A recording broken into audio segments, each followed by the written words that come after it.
समाजसेवक विजय वाहुळे यांचा वाढदिवस, अभिष्टचिंतन सोहळा, समाजसेविका आणि शेकापच्या तळोजा फेज 2च्या अध्यक्षा दीक्षा दिलीप जाधव यांच्या जनसंपर्क कार्यालयात मोठ्या उत्साहात साजरा करण्यात आला।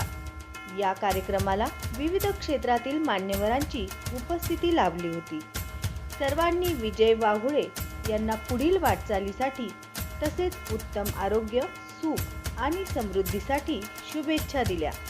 यावेळी समाजसेवक दिलीप जाधव, समाजसेविका दीक्षा जाधव, बुद्धभूषण कुंदन गोटे, दलित पॅन्थरचे राष्ट्रीय अध्यक्ष व दैनिक लोकनायकचे संपादक आनंद हिरवले, समाजसेवक रमेश गडकरी, बौद्धाचार्य देवीदास बर्डे, आसावरी संकुलातील पदाधिकारी व रहिवासी तसेच आदर्श लाईव्ह न्यूज चॅनलचे कर्मचारी मोठ्या संख्येने उपस्थित होते।